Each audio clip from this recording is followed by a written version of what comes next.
the general market out there, the sentiment, not so much NFT related, and then we get into what's trending, which is more NFT related. So market update. We have had a crazy 2 days on the S&P 500, the Nasdaq. Everything is up across the board. The big thing that we had that's really helped the tech shares, we had Nvidia reporting yesterday morning South African time, so almost 2 days ago, and their reporting was through the roof. It was hugely above expectations. Nvidia jumped yesterday 25% yesterday, and today has jumped 2.5%. They've been in my personal portfolio for a while. The bullish thing about them, they make those graphic cards, but they're very much involved in blockchain because people use them to speed up their machines for mining and things like that. So they typically do follow Web3 and crypto a bit, Nvidia shares. So yeah, they've had a crazy day. They're up almost 30% in 2 days. It sounds like a shitcoin. I mean, it's just incredible, but it's not. It's a blue chip, a blue chip stock. So that's that. And as a result, we've seen all the tech shares, everyone's sort of taking a deep breath and Wow. saying, hold on, if Nvidia can do so well, it means that maybe the earnings are not going to be too bad. We already saw 2 weeks back, Facebook's earnings were pretty good. Google's earnings weren't bad. We've got AMD here, the chip maker, also following Nvidia up 5% today. Apple up 1.5%. So really, the Nasdaq and S&P 500 is doing incredibly well. Even on the retail side, guys like Amazon up 4.5%. So stock market the last 2 days has been incredible. We did have a bit of a pullback, which is normal about 3 days ago, but we've more than made up for that. Even your friend Elon Musk here, Tesla's up 5.6% today. So very, very bullish on the stock market in general. If we ever look at the crypto market, we've got Bitcoin sitting at $26,800. It is off its highs. And this is a very critical support level for Bitcoin. I don't know the exact support levels, but if it goes much lower, then it's going to break the 200-week moving average, which is a big one. And that could really mean that there's quite a lot of pain in the short term future. If it can hold this level or break upwards, then that could be avoided. But it's a very critical time for Bitcoin. And since we know that typically Bitcoin moves first and then Ethereum follows and then all the other coins follow that and then the shit coins follow the other coins, really people are watching Bitcoin. So we've seen ETH and Bitcoin staying pretty stable, just holding on to their key levels. So the next move, like big move up or down, especially on Bitcoin, is very, very critical and is going to determine the entire market. So wait to see what happens.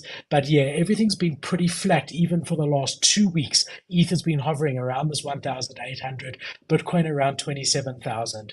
We see Solana holding on just under $20. Um, Overall, waiting to see what happens with that Bitcoin price.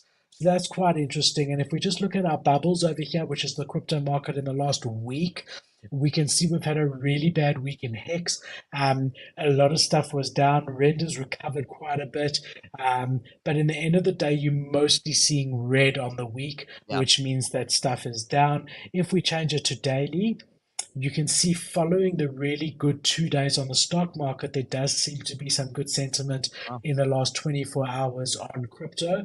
And if we look at a month, you'll see overall it's been a really, What the really heck, shit month, bro? with the exception of Kate's frog. That's Everything unbelievable. else is down Dude, except for that is Pepe, pretty fucking much. funny. Oh my god. Also, oh, real quick, I've been getting. I'm not gonna call myself a good trader because I'm so early on it, but I've finally got to the point where I can look at a chart and like at least be able to pick out a couple things and be like, this thing, that means this, and like I've been putting in the work. It's been taking a while because I have a little bit of like a thin layer. I'm doing a few different things right now, and each one of those requires a certain level of focus. And I was just like, look, I'm just gonna have to accept the fact that I have four extra things, and I can't condense them less than these four. So I'm just gonna have to accept the fact it's gonna take a little bit longer.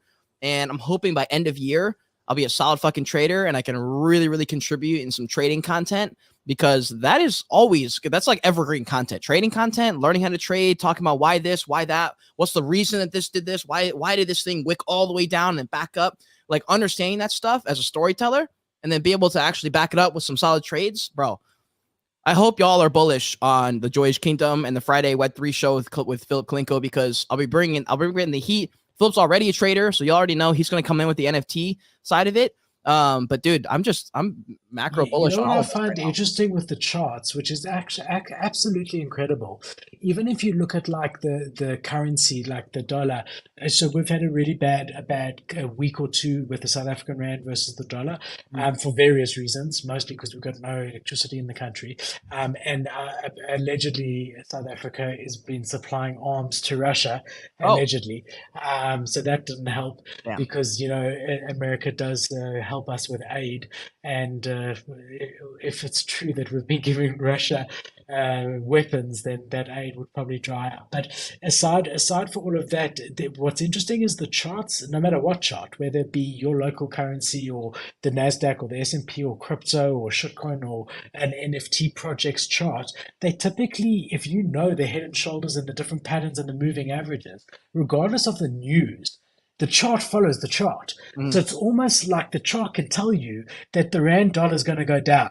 It doesn't know in advance that there's going to be this crap about Russia and this other stuff going on, but it can tell you just from the chart, just from reading the chart, what it's going to do. And the news almost follows the charts in a way, if that makes sense. And Mm. I find that really, really interesting. So yeah, if you can get that skill down, it's a great skill to have. Definitely one that I'm also learning, and I think even experienced guys, which neither of us claim to be, I think like crypto chart readers, even they are always learning. But yeah, definitely a good thing. Good thing to know. So 100%. we're about to get into what's trending. Again, as Kate always says, anyone who's joining us, thank you for being here, whether it be through YouTube, Twitter Spaces, LinkedIn, Twitch, Facebook, wherever you're joining us. Thank you. Doesn't matter where. We just hope you enjoy the content. We want to keep you up